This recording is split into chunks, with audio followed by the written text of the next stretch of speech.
Assalamualaikum warahmatullahi wabarakatuh. Pada hari ini, 17 Mei 2026 adalah hari yang teristimewa untuk SMK Seri Aman Pasir Putih yang sedang meraihkan guru-guru yang telah bertungkus lumus mencurah ilmu, semangat dan dedikasi mengajar murid-murid di sekolah ini. Berbagai aktiviti diadakan sempena sambutan Hari Guru seperti perarakan guru, ucapan guru pentadbir tertinggi sekolah, persembahan guru-guru dan murid-murid, temu bual dan sebagainya. Jom kita saksikan acara-acara yang menarik ini sesuai dengan tema sambutan Hari Guru tahun 2026. Guru Bitara Nadi Negara.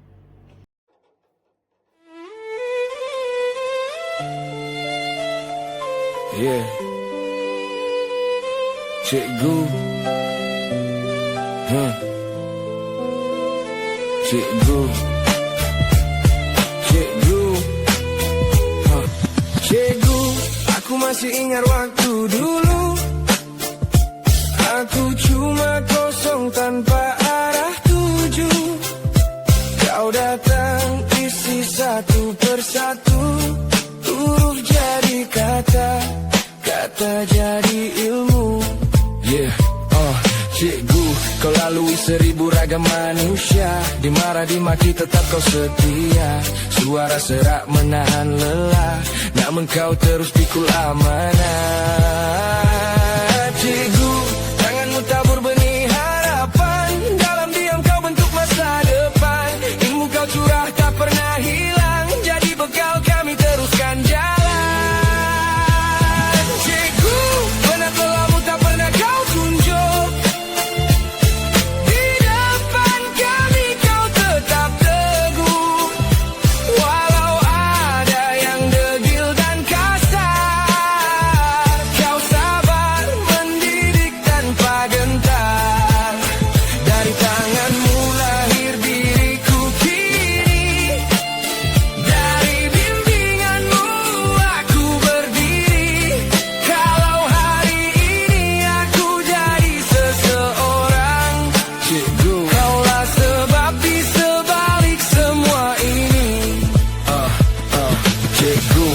Mungkin dulu aku tak mengerti, setiap marah itu tanda peduli.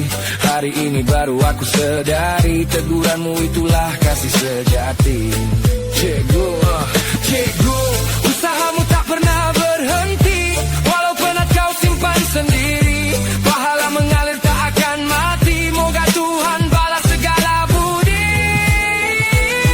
Cikgu, penat lelahmu tak pernah kau tunjuk.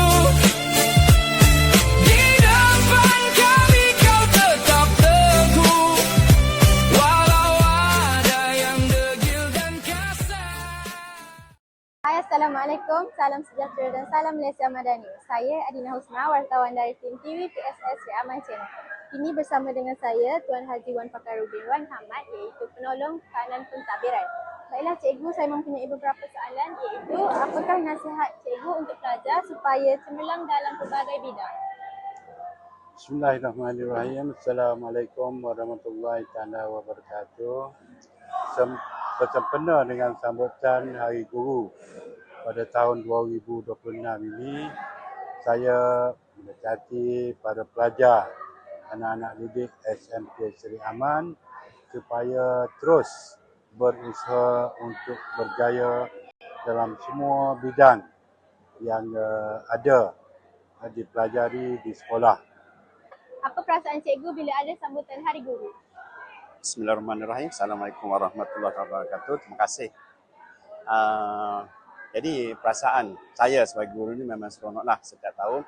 Pertama sekali daripada sambutan kepada semua guru dan juga yang penting sekali ialah pelajar meraihkan bersama-sama program ataupun sambutan bagi menghargai Hari Guru. Jadi yang paling penting ialah sambutan daripada pelajar yang memberi makna yang besar kepada semua guru. Itu saja. Sekian, terima kasih. Begitulah suasana sambutan Hari Guru pada tahun ini. Dengan ini, berakhirlah sudah sambutan Hari Guru pada tahun ini. Semoga sambutan Hari Guru pada tahun ini memberi kenangan yang bermakna buat kita semua.